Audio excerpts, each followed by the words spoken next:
मुलांचा प्रश्न होता की एक्सटर्नल आपल्याला नापास करण्यासाठी आलेले असतात. सो आणि ओरल प्रॅक्टिस विषय खूप घाबरता, प्रिपरेशन वगैरे खूप अडचणी आहेत सर. सो तुम्ही तुमचे अनुभव शेअर कराल सर. मित्रांनो, एंड सेमच्या वेळी आपली ओरल प्रॅक्टिकल एक्झाम कधी असेल, त्याची तारीख काय असेल, नंतर आपला टर्म एंड कधी होणार आहे, नंतर या सेमिस्टरला जसं मागच्या सेमिस्टरला आधी थेअरी आणि मग ओरल प्रॅक्टिकल झाल्या होत्या, तर या सेमिस्टरला तसं होणार आहे का, त्याच्यानंतर एक्सटर्नलचं सिलेक्शन जे ओरल प्रॅक्टिकल साठी ते येतात त्यांचं कसं होतं, त्यांना कसं टॅकल करायचं आणि एक्सटर्नल आपल्याला फेल करतात का, या सगळ्या गोष्टी या व्हिडिओमध्ये मी रिव्हील करणार आहे. भरपूर मुलांच्या ओरल प्रॅक्टिकल एक्सटर्नल संदर्भात ज्या क्वेरी होत्या की एक्सटर्नल एक्झाम होता त्याच्यामध्ये आम्ही फेलच होतो, एक्सटर्नल काढतच नाही वगैरे वगैरे गोष्टी. सो मित्रांनो, सगळ्या इथे मी आता क्लिअर करणार आहे. ओके, सो पहिला तर प्रश्न मी हा घेतो की एक्सटर्नलचं सिलेक्शन कसं होतं. मित्रांनो, काय असतं बघा, प्रत्येक आपल्या विद्यापीठामध्ये प्रत्येक असे हे 3 जिल्हे आहेत, नगर, नाशिक, पुणे. सो याच्यामध्ये कसं असतं, समजा नाशिक आहे किंवा पुणे आहे, सो प्रत्येक कॉलेजमध्ये एखादा टीचर आहे, तो टीचर कुठले कुठले सब्जेक्ट शिकवतो त्याला ते युनिव्हर्सिटीच्या पोर्टलवर अपडेट करायचं असतं. ओके, त्यांनी ते अपडेट केलं की त्या ठराविक विषयासाठी एक चेअरमन असतो, त्या चेअरमनला कळतं की जे ओरल प्रॅक्टिकल ह्या एक्झाम कंडक्ट करतात, मग ते ठरवता की ह्या आपले समजा एक विषय घेऊया, समजा पॉवर इलेक्ट्रॉनिक्स एक सब्जेक्ट आहे, पॉवर इलेक्ट्रॉनिक्स उदाहरणार्थ, मग ह्या विषयाचं नाशिक रिजन मध्ये किती लोक आहे किंवा पुणे रिजन मध्ये किती लोक आहेत जे पॉवर इलेक्ट्रॉनिक्स येतात, त्यांच्याकडे चेअरमनकडे सब्जेक्ट चेअरमनकडे लिस्ट येते. मग ते ठरवतं की यांच्या कॉलेज पासून जवळपास त्या रिजन मध्ये कुठलं कॉलेज आहे, मग त्या या टीचरला आपण या कॉलेजला पाठवू, या टीचरला या कॉलेजला पाठवू, या प्रकारे ते एक्सटर्नलचं सिलेक्शन होतं. सो एक्सटर्नल कोण येणार आहे, ऐनवेळी काय वगैरे, कोण एक्सटर्नल आहे, आपले टीचर कुठे जाणार हे कुणालाही कळत नाही. हे तुम्हाला ऑन दी स्पॉट कळतं फक्त त्या टीचरला. त्यांची लिस्ट आल्यानंतर त्यांना 8 दिवस आधी कळतं की आपल्याला कुठे ओरल प्रॅक्टिकल साठी एक्सटर्नल जायचं आहे. क्लिअर, एक्सटर्नलची तुम्हाला प्रोसेस कळाली कशा प्रकारे असतं. सो तुम्हाला जरी वाटत असेल की आमच्या कॉलेजला चांगले एक्सटर्नल आले तर विषय निघून जाईल, ते तुमच्या हातात नाहीये. आता राहिला प्रश्न, एक्सटर्नल हा आपल्याला फेल्युअर करण्यासाठीच आलेला असतो. खूप मुलांचा प्रश्न. मित्रांनो, असं काही नाहीये. एक्सटर्नल हा तुम्हाला पास करण्यासाठी सुद्धा आलेला असतो, लक्षात घ्या. शेवटी त्यांनी 10 प्रश्न विचारले तर ऍटलीस्ट तुम्ही 2-5 तरी आन्सर द्या. तुम्ही जर असे घुम्यासारखे जाऊन बसले, कसे येड्यावानी राहिले, तर काहीच बोलले नाही किंवा चुकीचं बोलले, अरोगंट बोलले, तो कसं काय तुम्हाला पास करेल? तो पण तुम्हाला पास करण्यासाठीच असतो ना. ऍटलीस्ट 2-3 प्रश्नाचं उत्तर दिले नाही, काही युनिटची नावं तरी सांगा, इथपर्यंत एक्सटर्नल येतात, ते तुम्हाला पास करण्यासाठीच आलेले असतात. पण तुम्ही पण तुमच्यातली तेवढी एनर्जी दाखवा, थोडंफार अभ्यास करून जा. तुमच्या ह्या प्रश्नावर उत्तर देण्यासाठी मी पर्सनली आपल्या नाशिकचे मातोश्री कॉलेजचे रुपेश पावसकर सर, ते स्वतः एक्सटर्नल म्हणून कितीतरी विषयांना जातात, त्यांना मी आज आमंत्रित करणार आहे. त्यांच्यासोबत ह्या गोष्टीवर ते डिटेलमध्ये तुम्हाला सांगतील. सो तुमच्या मनातला जो एक्सटर्नल ओरल प्रॅक्टिकलला मार्क कमी पडता याचा जो डाऊट आहे तो क्लिअर होऊन जाईल. आता पुढचा प्रश्न घेऊया की प्रॅक्टिकल ओरलच्या डेट कधी असतील. तर मी सांगितलं टर्म एंड आहे तो 24 किंवा 26 एप्रिलला टर्म एंड होणार आहे, बरोबर, 24 ते 26 एप्रिल. आता राहिलं ओरल प्रॅक्टिकल, तो असं धरून घ्या की 29 एप्रिल पासनं तर 10 मे याच्या दरम्यान तुमचे ओरल प्रॅक्टिकल सगळ्या एक्झाम होतील. कुणाच्या सेकंड इयर, थर्ड इयर, 20 सगळ्या मुलांच्या याच्या दरम्यानच होऊन जाणार आहे, कारण 15 किंवा 20 पासून तुमच्या थेरी एक्झाम सुरू होतील, हे लक्षात घ्या.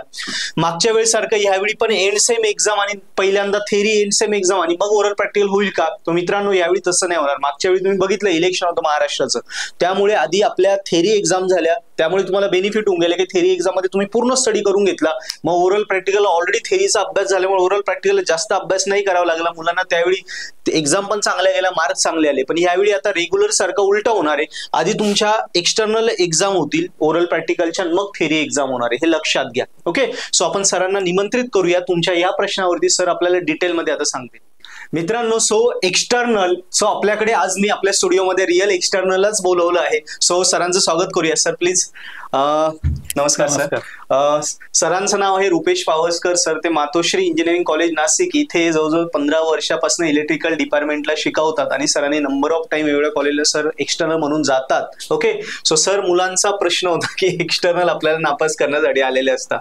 सो आणि ओरल प्रॅक्टिस विषय खूप घाबरता, प्रिपरेशन वगैरे खूप अडचणी आहेत सर. सो तुम्ही तुमचे अनुभव शेअर कराल सर?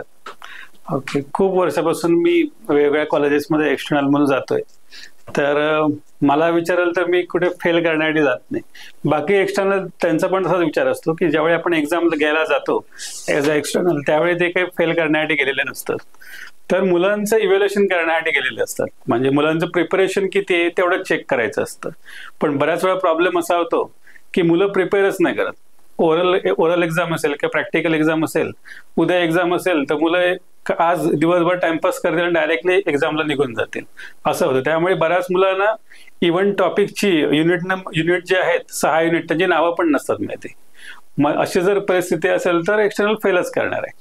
कारण आपल्याकडे 6 युनिट आहेत.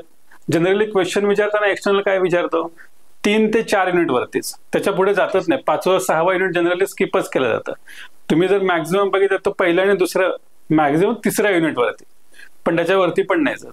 पण तरी पण मुलांचं काय होतं एकच टॉपिक कुठला तरी करतील. सर्व क्लासमधली मुलं एकच टॉपिक करतील आणि एक्सटर्नलच्या समोर गेले की तोच टॉपिक सांगतील मी हा टॉपिक प्रिपेअर केलाय. मग एक्सटर्नलला पण प्रश्न पडतो की बाबा मी आता प्रत्येकाला विचारतोय की तो टॉपिक कुठला केलाय, तर प्रत्येकजण सेमच टॉपिक सांगतोय बरोबर. आणि त्यात पण वेगवेगळे आन्सर, नेमकं जे आन्सर आहे ते रिअल आन्सर वेगळं राहतात आणि त्याच्यामध्ये थोडेसे ऍडव्हान्समेंट करून त्याच्यामध्ये वेगवेगळा शोध लावून नको ते आन्सर सांगितलं जातं. मग त्यामुळे बऱ्याच वेळा काय होतं की मुलांना वाटतं मी आन्सर दिले पण ते चुकीचे आन्सर दिलेले असतात. त्यांचा समज काय होतो मी आन्सर दिले म्हणजे मला मार्क्स मिळतीलच, पण असं होत नाही. कारण त्यांनी आन्सर दिलेले चुकीचे असतात बऱ्याच वेळा. काही मुलं अशी आहेत की खूप चांगले आन्सर देतात. जनरली कसं केलं जातं आता 50 मार्क्सची ओरल असेल किंवा 25 मार्क्सची ओरल असेल तर आम्ही 5 क्वेश्चन्स वगैरे विचारतो. त्याच्यामध्ये 5 क्वेश्चन कधी कधी 5, 6, 7 क्वेश्चन पण होऊ शकतात जर मुलांनी चांगले आन्सर दिले तर. मग 25 मार्क्सची ओरल असेल तर कसं होईल 5 मार्क्सला 1 क्वेश्चन असं आपण जर कन्सिडर केलं तर 5×5 म्हणजे 25 मार्क्सची तुमची ओरल होईल.